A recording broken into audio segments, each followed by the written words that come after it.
ayun na. So what's up mga lods? Gagala lang muna tayo.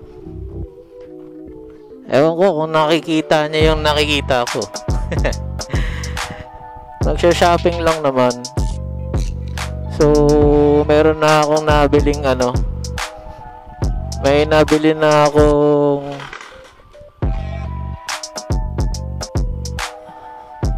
GoPro. So GoPro Hero 7 lang. So yun lang nakayanan ng ating budget. Big shoutout kay Boss JP para dito. Napakasulit ng package na ibinenta niya sa akin. So maraming salamat para dyan. So mag-aano lang tayo, shopping ng microphone para dito sa ating bagong camera. So right now tinetesting ko yung ano, yung stabilization niya. So right now kung saan kasi siya naka-mount, medyo ma-vibrate yan. So siguro ngayon papakita ko yung video na sa akin nakaharap sa akin. Pakita ko kung gaano siya ka-stable at ma-test na rin natin siya. So ayun, mapupunta lang muna ako doon sa memory.ph sa may Pasig kasi doon tayo malapit. And by the looks of it, mukhang uulan na naman. So kita tayo ng ulan, no? Kakalinis ko pa man din ng motor. So naniniwala ba kayo sa sumpa? Oh, yeah, medyo makulimlim. Kanina umaaraw eh. Nakakainis naman. Ito tayo, memory.ph.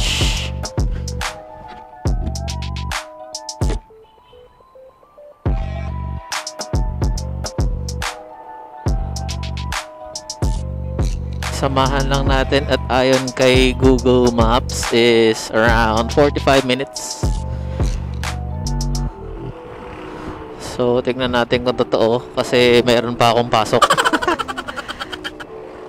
Quickie lang.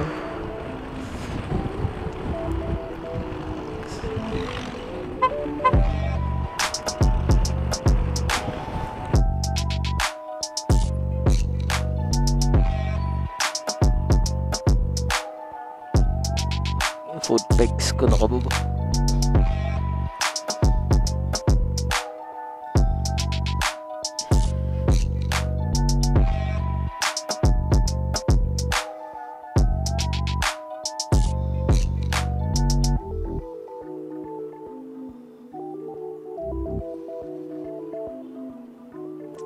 Hindi ko pala natanong dito, no, kung itong recording ba niya is nagsisplice. So parang nagka-cut off ba siya every ilang minutes. So hindi natin natanong yun.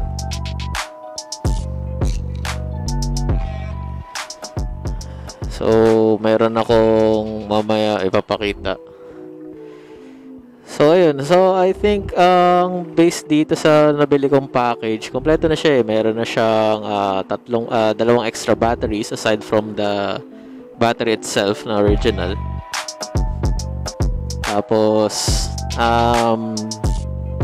itong Ulanzi case, ayan. So ayun, so wala naman na akong problema sa mga mount kasi meron na akong mga mount. Tapos yung battery charger for Telesin, so meron na rin siya nun.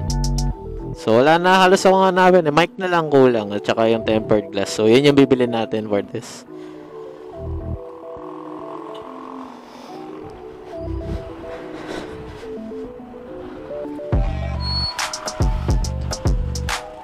So mukha namang di ulan. Hopefully. mukha lang siyang hindi uulan. Tangay na, umuulan. Sabi mo pa, mukhang hindi uulan ha. Akala mo lang. Buiset.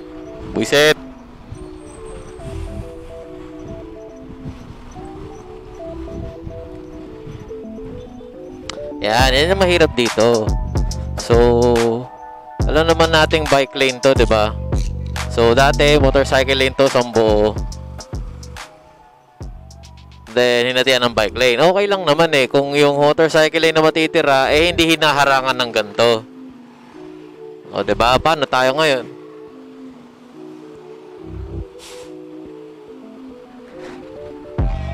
Okay lang naman sana eh. Wala namang kaso yung sa bike lane eh. Para nga safety nila yan eh. Pero sana yung sa motorcycle lane eh, huwag natin harangan. So, paano kung marami yan? So, kunyari, isang buong pila sila ng nakaharang sa motorcycle lane. Saan kami dadaan? Bike lane. Kung sa bike lane, huli kami. Lugi, di ba? So, dapat, sana, kung dadaan man kayo, hindi nyo haharangan, makakadaan kami. Kaya nga motorcycle lane eh. Tulad yan, safety ng bike yan eh. Hindi naman natin pwedeng i-compromise yan.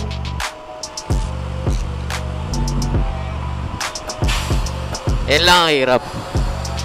So, sana kahit sa ibang lugar, dito kasi, dito ramdam mo talaga na may mga ganyan. May mga ganyan talaga na mga minsan nga truck pa yan eh. At lumalakas na ang ulan. So, sa pagkakaalam ko, hindi dapat tayo mag-flyover. Dito dapat tayo sa baba.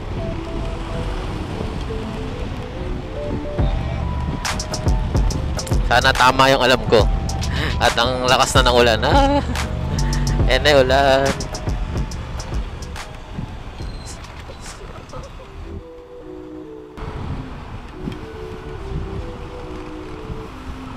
Saan kakakaliwa dito? Malapit na daw tayo eh. Sa may total. Asan ang total?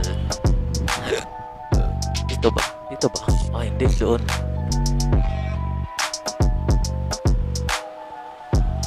Ayun yung total. Tapos kaliwa tayo. Okay. Tapos andun lang daw siya sa bungad. Andun lang daw siya sa bungad. Kasi ako nakakapunta dito. First time ko lang pupunta dito eh. Kaya so, marami namang kumakaliwa. I mean, hindi. Wag. Bad yun. Marami namang sisignal sa kaliwa. Bad yan guys ha. Wag ganun.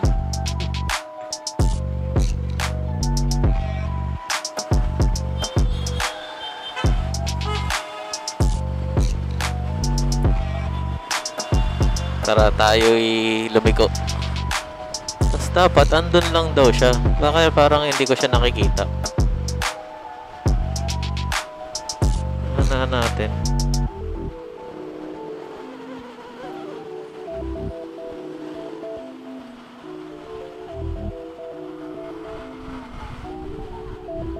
Dito lang dapat sa bungad. Ito ba? Ito ba? Yun. Ito nga. Boss, good afternoon. Meron kayong anong tawag? Yung tempered glass ng Hero 7. Tapos, yung mic adapter tsaka mic.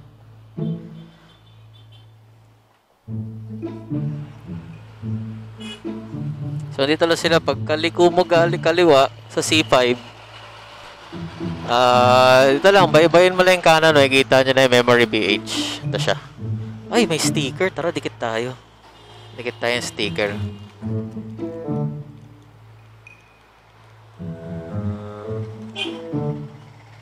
Dalawa. Ito tayo sa baba. Ay, baliktad. Ingot. Ba yan?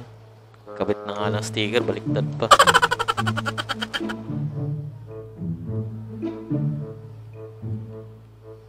Yan. Kabila. Yun oh. What a nice. Yung pwede ikabit na rin siya. Tetest. Tetestingin ko rin na.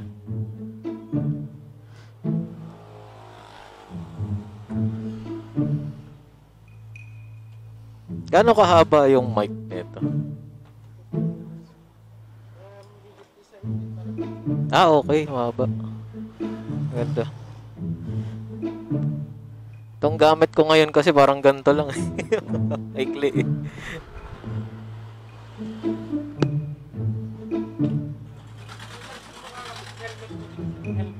Ano po? Oo, dito din sa ano. Teka lang. Palit muna tayo ng camera.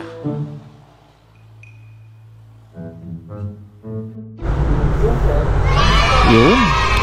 Okay. Ganda rin oh. Ano bang magandang mic para sa atin? So, ayun. So, rinig niyo ba ako guys? Ayan na. Meron na tayong mic. Sana rinig niyo ako. Kasi kung hindi nagsasalita ako nang wala lang. Alright. So, tetestingin naman natin ngayon yung mic. So, for any, kung rinig nyo ako, congratulations sa atin. Dahil may mic na tayo. Tapos, ano pa ba ang itetest natin dito is yung wind noise nya, kung meron nga ba. Sana wala. Ito, nakasara na yung ano ko. Nakasara na yung visor ko. So, hopefully walang wind noise. Yung mic ko naman, ewan ko kung kita nyo, pero doon ko siya tinago sa may chin curtain ng helmet. So yung harang doon sa may baba mo, yung mga dust. So tingnan natin kung okay siya. Yan oh, kita nyo ba? Yun.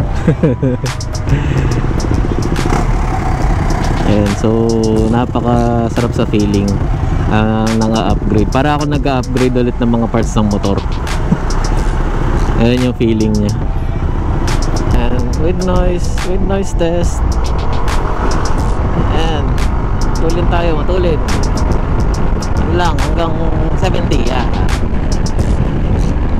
Medyo malakas ang hangin. Rinig ba ang hangin? Rinig kaya ang hangin? So ayun no, I guess okay na yun at na-testing natin yung mic natin.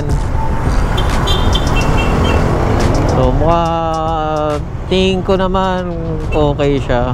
So for its price, hindi ka talaga magkakamali sa Memory PH. So maraming salamat sa inyo. Maraming salamat sa Memory PH para sa ating accessories ng ating GoPro. So ayun, sige mga lods, tayo ay papasok na. Hindi pa naman, makakapagpahinga pa naman ako. So sige, maraming salamat sa pagnood. Paalam.